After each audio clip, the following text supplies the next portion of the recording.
all across the country, progressive groups have been fighting to increase the minimum wage, and we support that initiative. It'd be wonderful if the U.S. Congress, the Senate and the House could do something on this front, could help out in some way and actually increase the federal minimum wage to at least $15 an hour. Mm-hmm. But I think that's a tall ask. I think that's a tall task. As we have seen, the needle doesn't really move when you're talking about that issue. So it's more likely to be done on a city and state level at this point. And some have gotten it done.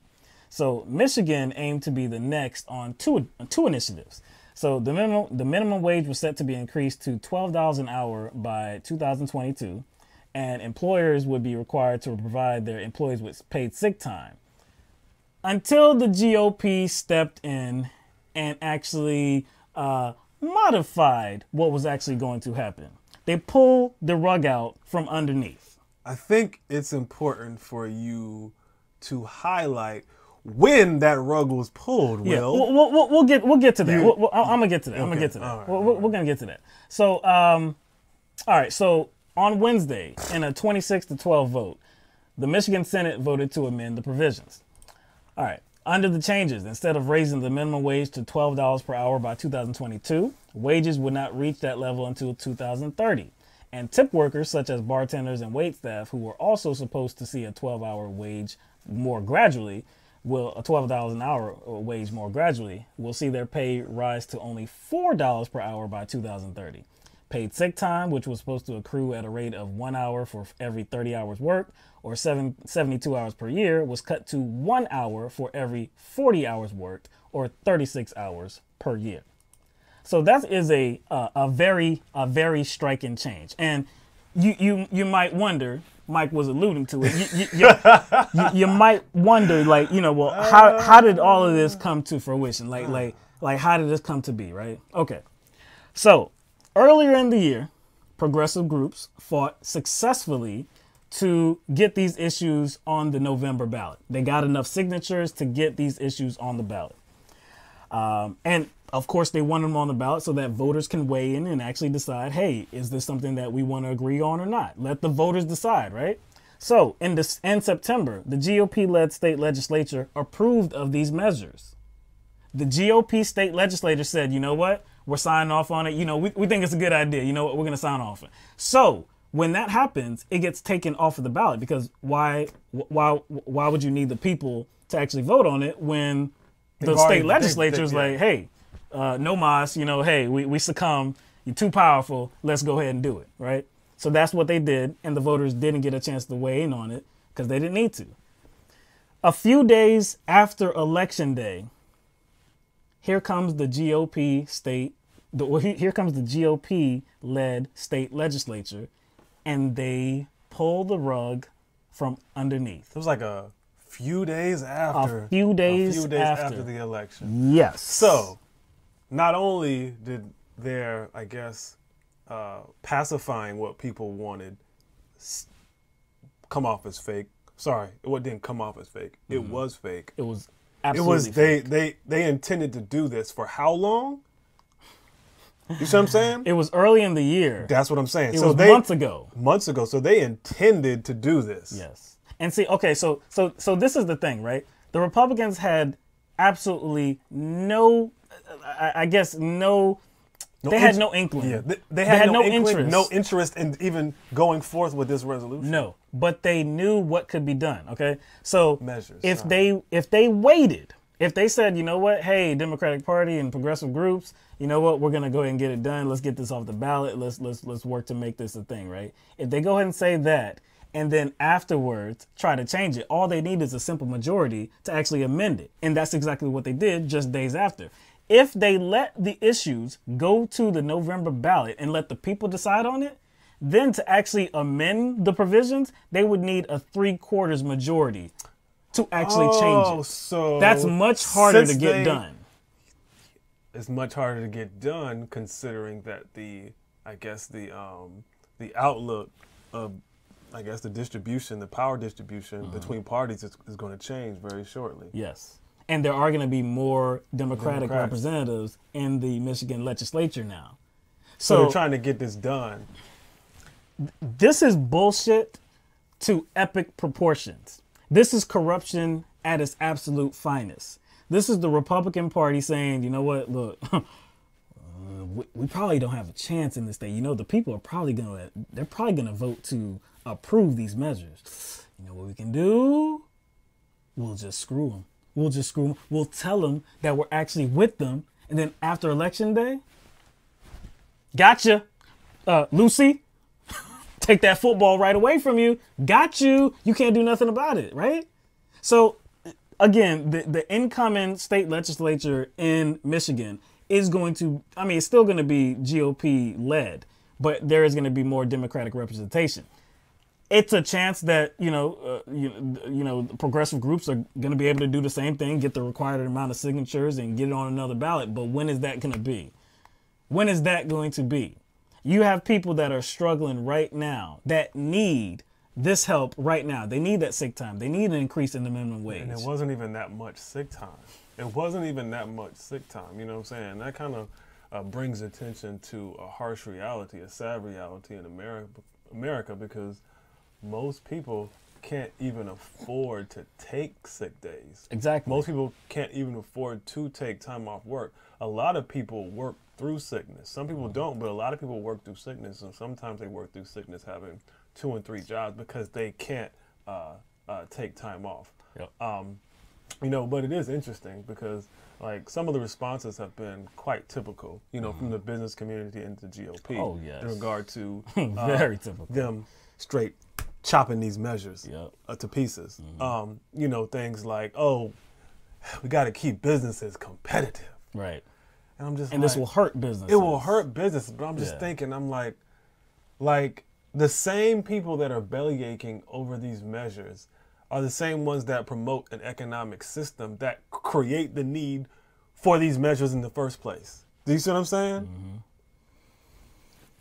Like we wouldn't be having this conversation if it weren't for unbalanced wealth distribution. No, but they want the unbalanced wealth distribution. That's the point. Like they are the ones bringing about the conversation and the need for these measures in the first place. Then they belly ache over these measures and say things like, we got to keep the businesses competitive. I'm pretty sure if you just, I guess, cut 25% of your big ass bonuses, you would be able to be competitive. Right. And it's a myth that increasing the minimum wage is going to just kill competition, or it's going to kill business. You're going to have layoffs.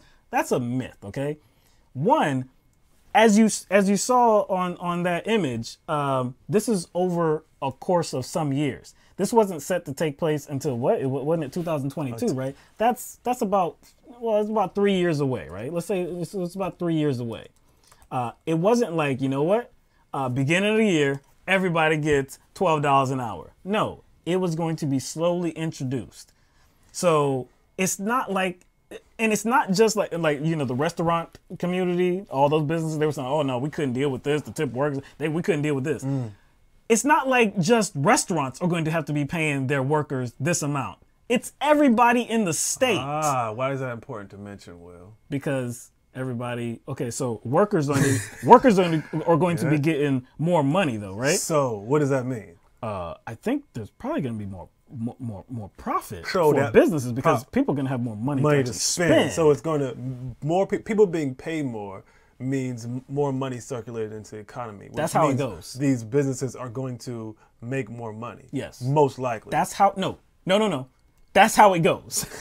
Not most likely. That's how it goes. Especially in the middle class. When you have a healthy middle class, when you have a very strong middle class, it's the middle class that does most of the spending in this country. So when you have a strong middle class that has money in their pocket and is able to go out to eat, to go out to a movie, to maybe go on vacation, to do different things, you're going to, I guess, you're going to breathe life into the economy. This should be known, and I think it is known, but you have demagogues. You have demagogues that rattle off these talking points that don't make any sense. Daniel Atkinson is the founding director of the advocacy group Mother and Justice, and they led the effort on getting paid sick time on the ballot. She said, I'm a mom, and we have a lot of conversations with my kids about fairness. What I know for sure is not fair is that we all get sick, but only some of us can take time off to heal or take care of someone. We got 400,000 signatures, and the people weren't confused. They knew exactly what they were signing. This is not democracy. People signed a petition and expected their voice to be heard. That is the most, that's the most disgusting thing about this, because these groups actually worked together, right? They worked to get this on the ballot so that people could weigh in and say, you know what? This is my voice. I'm going to be heard. Now, it's possible that the people, the voters, were like, you know what? I don't think it's time for it. I think it's actually going to starve business. No, you know what? We're not ready for it. Decline. And it wouldn't have gone through. But at least the people would have actually voted on it. Those people that actually signed these petitions, they deserve to have their voices heard.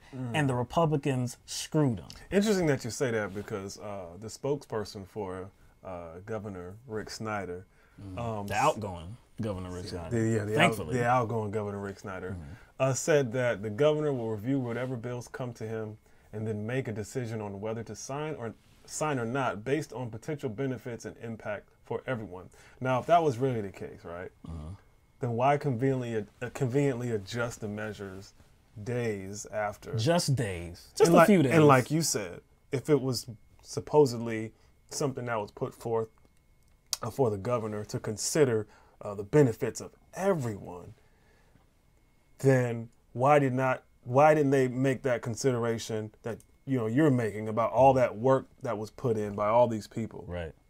They're everyone. They're in that group of everyone. They completely silenced them.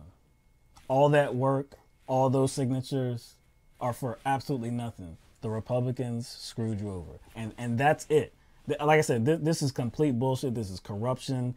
This is not a democratic process. This is none of the like. This is just corruption from the Republican Party in Michigan. Under their proposal now, the Republican proposal that they want to move forward, we're talking about the current minimum wage is $9.25 in Michigan. That would increase by 23 cents every year until 2030. Oh, 23 cents. That's their proposal. Oh. 23 cents every year until 2030. Tip workers that were removed from this whole process, right? They currently get $3.52 an hour, and that would increase 4 cents every year until it hit $4 an hour in 2030. 4 cents. 4 cents a year.